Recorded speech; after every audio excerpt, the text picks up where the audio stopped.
بسم اللہ الرحمن الرحیم۔ باتیں میڈیا کی سلسلہ ہے اور اس کا آج پروگرام ہے 155، یعنی 154 پروگرام پہلے ہو چکے ہیں۔ آج بھی ایک نادر کتاب کا ذکر کریں گے اور یہ کتاب ہے ذکر آزاد، یعنی مولانا ابوالکلام آزاد کا ذکر، اور اس کے لکھنے والے ہیں مولانا عبدالرزاق ملی آبادی، جو مولانا آزاد کے ایک قریبی معتمد اور رفیق رہے ہیں، اور 30 برس کا طویل عرصہ انہوں نے ان کے ساتھ گزارا ہے۔ اور ان 38 برسوں میں 10 برس تو ایسے تھے کہ جب مولانا آزاد اور وہ ایک ہی گھر میں ایک ہی چھت کے نیچے رہا کرتے تھے۔ مولانا عبدالرزاق ملی آبادی خود ایک عالم دین تھے، ندوۃ العلماء کے فاضل تھے، لیکن ان کا مولانا آزاد کے ساتھ ہوا، اور وہ ساتھ بھی بڑے عجیب طریقے سے ہوا کہ شاید ندوۃ العلماء میں مولانا آزاد آئے ان کے سالانہ جلسے میں، اور اس جلسے میں چائے کا اسٹال لگایا گیا تھا، اور اس چائے کے اسٹال پر جس طالب علم کی ڈیوٹی تھی وہ یہی عبدالرزاق ملی آبادی تھے۔ اور بڑا دلچسپ واقعہ ہے کہ مولانا آزاد نے وہاں سے چائے پی۔ آگے ذکر آئے گا کہ مولانا آزاد چائے کا بڑا اعلیٰ ذوق رکھتے تھے، ان کو چائے پسند آئی اور انہوں نے اس کی قیمت پوچھی، تو اس کی قیمت ایک آنے اس زمانے میں تھی، تو ایک آنے کے بدلے انہوں نے 1 روپیہ دیا اور واپس پیسے بھی نہیں لیے۔ بہت برسوں کے بعد جب مولانا عبدالرزاق ملی آبادی خود ایک عالم دین بن گئے اور مشرع ہو گئے اور داڑھی کے ساتھ مشرع ہو گئے، اور پھر کبھی 8 9 10 برسوں کے بعد مولانا آزاد کا آمنا سامنا ہوا، تو رزاق ملی آبادی صاحب کہتے ہیں کہ مجھے بڑی حیرت ہوئی کہ مولانا آزاد کی یادداشت اتنی اچھی تھی کہ انہوں نے مجھے پہچان لیا اور پوچھا کہ بھائی وہ آپ کی چائے وہ جو آپ نے پلائی تھی بہت مزیدار تھی۔ یہ ان کی یادداشت کا عالم تھا، یہ اس کتاب میں ذکر ہے۔ بہرحال یہ ایک ضمنی بات آ گئی۔ مولانا ابوالکلام آزاد کو کون نہیں جانتا، وہ کیا تھے، سب جانتے ہیں۔ وہ ایک مصنف تھے، وہ ایک عالم تھے، وہ ایک ادیب تھے، صحافی تھے، شاعر بھی تھے، اور سب سے بڑی بات کہ مفسر قرآن بھی تھے۔ ترجمان القرآن کے نام سے انہوں نے ایک تفسیر بھی لکھی تھی۔ برسوں انہوں نے تحریک آزادی یعنی انگریزوں سے نجات والی تحریک میں سرگرم رہے، اور پھر جیل یاترا بھی ان کو کرنی پڑی، بہت عرصے تک جیل میں بھی رہے۔ اور مزے کی بات ہے کہ جیل میں وہ عبدالرزاق ملی آبادی صاحب جنہوں نے یہ کتاب لکھی ہے وہ بھی کچھ عرصے ان کے ساتھ وہ رہے ہیں۔ مولانا آزاد آل انڈیا کانگریس کے صدر بھی رہے، اور پھر تقسیم ہند کے بعد بھارت کے پہلے وزیر تعلیم بھی وہ بنے، اور اس زمانے میں اطلاعات اور نشریات اور ریڈیو کا جو شعبہ تھا وہ بھی وزارت تعلیم ہی کے، اس لحاظ سے وہ وزیر اطلاعات بھی کہے جا سکتے ہیں ہندوستان کے پہلے۔ بہرحال یہ تو ساری ان کی سیاسی باتیں ہیں، اور یہ بے شمار کتابوں میں، خود ان کی سوانح حیات میں، ان کی دوسری کتب میں آ چکی ہیں۔ اس کتاب میں جو ان کی زندگی کے، نجی زندگی کے اور ان کے اخلاق و کردار کے بارے میں، ان کے کھانے پینے کے بارے میں بہت ساری باتوں کا، دلچسپ باتوں کا ذکر کیا ہے۔ آج ہم نے مناسب سمجھا کہ آپ کو ان باتوں سے جو کم لوگوں کے سامنے، بہت سارے لوگوں کو معلوم ہوں گی، تو ان باتوں کا آج آپ سے کچھ ذکر کر دیں آپ کے سامنے۔ مولانا کے ذوق کے بارے میں وہ کہتے ہیں بڑے اعلیٰ نفیس ذوق کے حامل شخصیت تھے، اور ان کی پوری زندگی میں ان کا یہ اعلیٰ صاف ستھرا نفیس ذوق جھلکتا تھا۔ وہ کہتے ہیں کہ مولانا بہت صبح سویرے اٹھنے کے عادی تھے، اور صبح پھر بھرپور ناشتہ کیا کرتے تھے، اور اس ناشتے میں ٹوپ بھی ہوتے تھے، مکھن بھی ہوتا تھا، اور چائے پھر ان کی بڑی اعلیٰ تھی۔ وہ چائے اکثر خود بناتے تھے، اور حد یہ ہے کہ جیل میں بھی انہوں نے لوگوں کو چائے بنا کر پلائی، اور خود پیالیاں بھی وہ کہتے تھے نہیں میں خود دھوؤں گا۔ یہ ان کی زندگی کا ایک عجیب سا پہلو تھا۔ کھانا وہ اپنے جثے کے مطابق بلکہ اس سے کچھ زیادہ ہی کم نہیں کھاتے تھے، ٹھیک ٹھاک کھاتے تھے۔ آخری عمر میں لازماً پھر ان کا کھانا بہت نفیس کھایا کرتے تھے، اچھا کھانا کھایا کرتے تھے۔ سگریٹ کے بہت عادی تھے، اور اعلیٰ پائے کی سگریٹیں ہیں وہ پیا کرتے تھے، اور اس زمانے کی جو قیمتی سگریٹس ہوتی تھیں، اور ان کا سگریٹ کیس بڑا زبردست ہوا کرتا تھا، جو ایک چوری کے دوران چور چرا کے بھی لے گئے۔ سگریٹ کے علاوہ پان کا ذوق بھی ان کا بڑا اچھا تھا، اور پان میں تمباکو ڈال کر وہ کہتے تھے کہ تمباکو کے بغیر پان کھانا ہے ایک گناہ بے لذت ہے، اصل مزہ تو تمباکو کا ہی ہے۔ تو یہ ان کے کھانے پینے کے آداب تھے، اور کھانے میں وہ چاول دال بھی بڑے شوق سے کھا لیا کرتے تھے، یخنی بھی پیتے تھے۔ اس طرح کی ان کی اچھی خوراک مطلب ان کی ہوا کرتی تھی، مگر نفیس۔ سرگا اور اچار ان کی پسندیدہ کھانے کے لوازمات میں ان کے شامل تھا۔ مٹھائی وغیرہ سے ان کو کوئی خاص رغبت نہیں تھی۔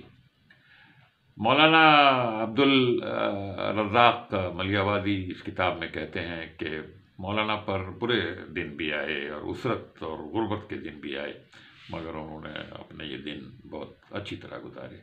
یہ شاید آپ لوگوں کو معلوم ہو کہ مولانا آزاد کے والد ایک پیر خاندان سے تعلق رکھتے تھے، اور لوگ ان کو پیر سمجھا کرتے تھے۔ بہت عرصے مکہ معظمہ میں رہے تھے، اور وہیں مولانا آزاد کی 1895 میں پیدائش بھی ہوئی تھی، لیکن کچھ عرصے کے بعد پھر وہ جب وہ بیمار ہو گئے تو شاید کلکتے وہ واپس آ گئے، اور کلکتے میں ہی پھر مولانا آزاد پلے بڑھے۔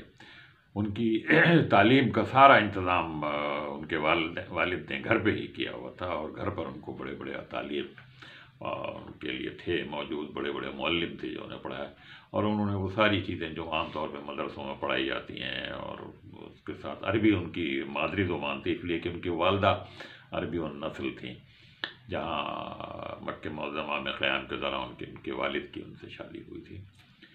بہرحال وہ تعلیم کا ان کے بندوبست ان کے گھر پہ ہی ہوا، اور اس دوران انہوں نے بہت ساری کتابیں پڑھ ڈالیں 14 سال کی 15 سال کی عمر میں ہی، اور خود مولانا آزاد نے مولانا عبد الرزاق کو بتایا کہ میرا یہ 14-15 سال سے 22 سال تک کا جو عرصہ ہے، یہ میرا بس ایسا عرصہ تھا کہ میں ایک ذہنی اضطراب میں مبتلا تھا۔ میرے گھر کے اندر میرے والد کو جس طرح پیر کا درجہ حاصل تھا، اور لوگ آ کے ان کے ہاتھ پیر چومتے تھے، میرے بھی ہاتھ پیر چومتے، مجھے یہ اچھا نہیں لگتا تھا، اور میں ان رسوم کی تقلید سے آزاد ہونا چاہتا تھا۔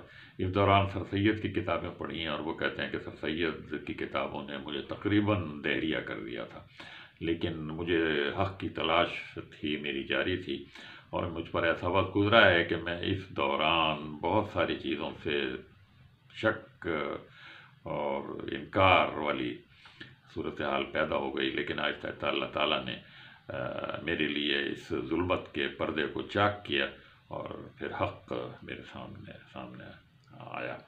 وہ کہتے ہیں کہ قرآن پاک میں یہودیوں کو اور عیسائیوں کو اور دیگر اہل کتاب کو یہ نہیں کہا گیا کہ وہ اپنا مذہب چھوڑ دیں، بلکہ ان کو یہ کہا گیا ہے کہ آپ اپنے اصلی مذہب کی طرف لوٹ کے جائیں۔ اور اصلی مذہب کیا تھا؟ اصلی مذہب وہی تھا، اسلام تھا، اور وہی مذہب تھا جو حضور صلی اللہ علیہ وسلم بعد میں خاتم النبیین کے طور پر سامنے لے کر آئے، وہی مذہب۔ وہ کہتے ہیں آپ اپنے اصل، قرآن پاک ان سے یہ مطالبہ کرتا ہے کہ وہ اپنے اصل مذہب کی طرف، وہ مذہب نہیں جو آج کل ہے، چونکہ وہ مذہب ان کے نزدیک تحریف شدہ تھا۔ بہرحال یہ تو ایک ان کے خیالات اور اس کی بات ہے، اصل بات ہم ان کی زندگی کی کر رہے ہیں۔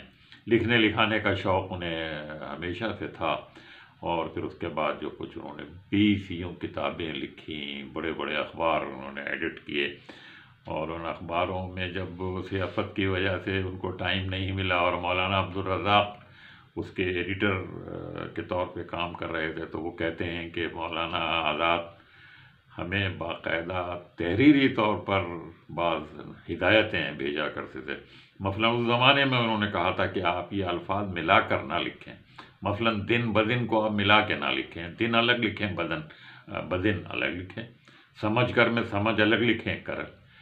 آج کل ہمارے یہاں یہ غلطیاں عام ہیں، اور یہ مولانا آزاد نے کتنے برس پہلے اپنے اخبار میں یہ چیزیں انہوں نے منع کی ہوئی تھی کہ اس طریقے سے نہیں لکھنا ہے. جو مرکب الفاظ نہیں ہیں ان کو آپ مرکب نہیں بنائیں گے، ان کو آپ الگ الگ لکھیں گے.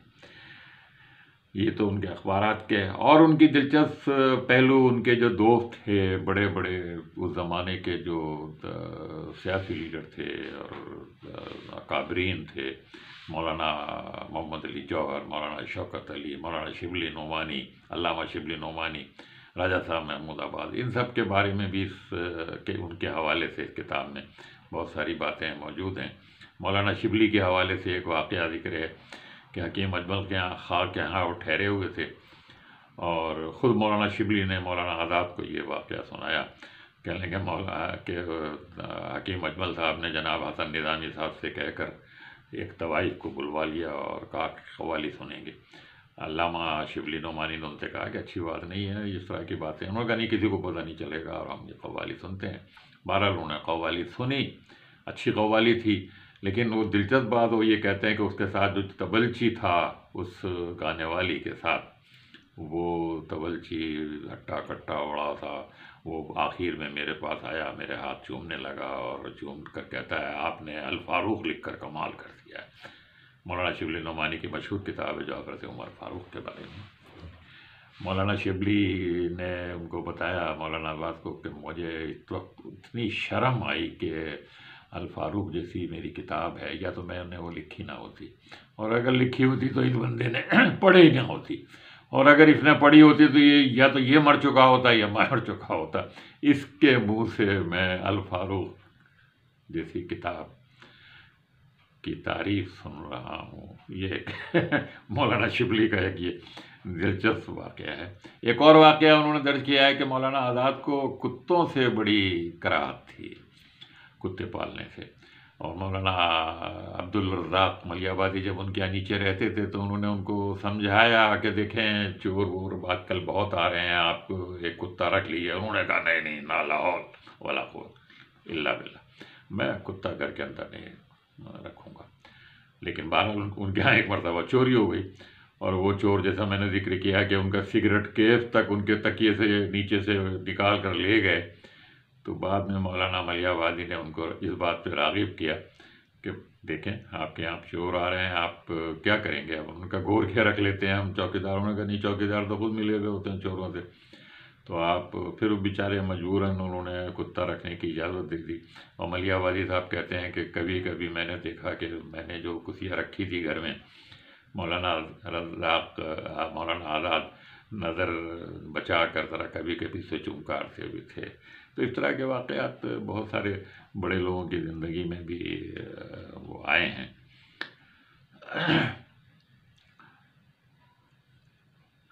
انگریزوں سے نجات کے لیے مولانا نے بہت کام کیا، اور اس حوالے سے ان کے بہت سارے، ان کو جیل بھی جانا پڑا. اور انہوں نے پھر ایک بیعت کا سلسلہ شروع کیا، اور مولانا ملیح آبادی سے کہا کہ وہ آپ کی طرف سے مختلف شہروں میں جا کر بیعت لیں. اور پھر ان کو نصیحت کی کہ دیکھیں جن لوگوں کو آپ اپنے قریب لانا چاہتے ہیں ان کو بڑے بڑے جلسوں میں اپنے قریب نہیں لایا جا سکتا. وہاں ہزاروں لوگ ہوتے ہیں، وہ سنتے ہیں اور چلے جاتے ہیں، اس کام سے سنتے ہیں اس کام سے نکال. اس کے لیے بہتر یہ ہے کہ آپ چھوٹی چھوٹی دعوتیں کریں ایسے لوگوں کی جس میں 10-15 لوگ ہوں. ان پر زیادہ، یہ ایک بڑے گر کی بات ہے کہ یہ، اور آج کل کی پولیٹکس میں بھی یہ بات بڑی اہمیت رکھتی ہے کہ جو قریب کے تعلقات ہوتے ہیں، جو محدود تعلقات ہوتے ہیں، جو کھانے پینے کے تعلقات ہوتے ہیں، وہ بہت زیادہ کارگر ثابت ہوتے ہیں. تو بہرحال یہ بھی اس طرح کی باتیں لکھی ہیں انہوں نے. ایک اور دلچسپ واقعہ یہ ہے کہ ہوڑا میں ایک بڑے جلسے عام سے مولانا آزاد خطاب کر رہے تھے. بہت بڑے خطیب تھے، اور جب وہ بولتے تھے تو لوگ پن ڈراپ سائلنس ہوتا تھا اور لوگ ان کی بات کہہ رہے ہیں. اس دوران ان کے پاجامے کا اظہار بند ٹوٹ گیا. مولانا آزاد پیک پہ تھے اس وقت اور گرج رہے تھے، اور بڑے کہہ رہے ہیں مجال ہے جو کسی نے محسوس کیا ہو، وہ ایک طرف پجامہ اپنا سنبھال رہے تھے اور اسی تسلسل کے ساتھ انہوں نے اپنا وہ تقریر کا سلسلہ جو ہے وہ جاری رکھا۔ تو یہ مولانا آزاد کی دلچسپ زندگی کے کچھ دلچسپ واقعات تھے، اور جو مولانا عبدالرزاق ملیح آبادی نے اپنی کتاب ذکر آزاد میں جن کا تذکرہ کیا ہے، اور یہ ہندوستان میں شائع ہوئی تھی، شاید اب پاکستان میں بھی ثابت ہوگی۔ اب انور سعید کو اجازت دیجیے، انشاءاللہ پھر کسی نئے پروگرام کے ساتھ آپ کی خدمت میں حاضر ہوں گے۔ اللہ حافظ۔